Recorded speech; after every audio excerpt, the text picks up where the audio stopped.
Did he say anything about you confessing?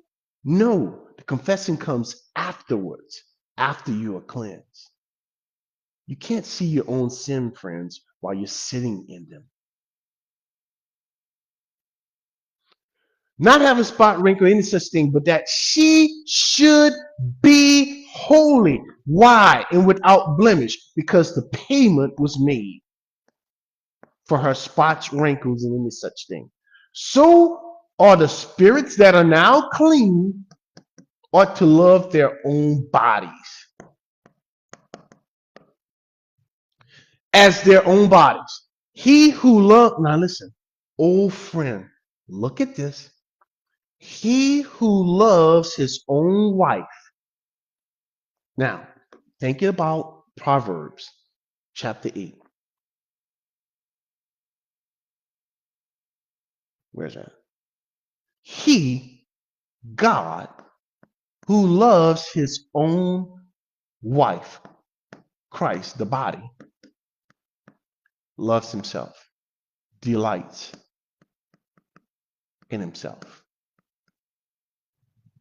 For no one ever hated his own flesh, but nourished it and cherished it, just as the Lord does his own body. You see that right there? You see what keeps happening over and over and over in this passage when you read it through God's eyes? For we are the members of his body and of his flesh and of his bone. Now, look at this. Now, if you think he was talking about man, God corrects that theology.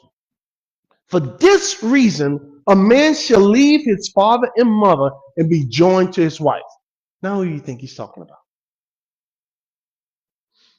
And the two, yeah, the spirit, here's your body. Oh, this is spirit. Here's your spirit and the body. The two shall become one. Who's becoming one?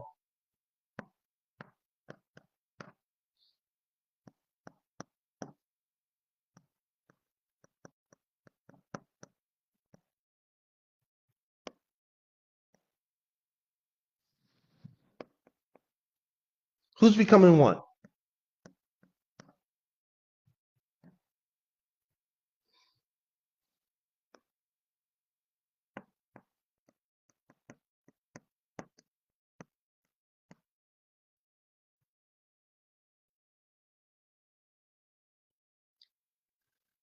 This is a great mystery. But I'm speaking of Christ and the church. You think he's talking about some man and some woman. No, friend. He's not. Paul understood exactly what he was talking about. He was talking about Christ and the church and God and his son. Friend, this is a glorious thing. I got to stop here. But look, folks, please read the Bible the way it's written. The entire book. It explains itself. It's everywhere in the book. All right, folks, look. I love this stuff. I love the word. I love to study the word because it just gets more and more glorious every single time I read it. So I pray that you would read it through God's eyes and that God would give you the knowledge and wisdom and understanding of his truth, if that's what you're seeking. If you're seeking that, it's there. If you're seeking healings, you're going to find that, but you're not going to listen. You're going to find healings, but you're not going to find this. You're not going to find Christ. You're not going to look for that. You're going to find how to make your marriage good, your physical marriage. You're going to find how to make that work. You see, you're going to take this passage right here, and it's going to give you really good stuff concerning how to treat your spouse. And you're going to learn that, and you're going to get really good advice to do that. You know what you're not going to get out of that? You're not going to see Christ. Why? Because that's not what you're seeking. You're seeking how to fix your marriage instead of the one who does fix marriages because he's married. He's married to the Father. He's the Father's servant. You know that word servant means slave, right? You understand that the body is a slave to the spirit. Christ, the body, the man, is a slave to his father, the spirit. Do you understand that? Just like your body is a slave to your own spirit.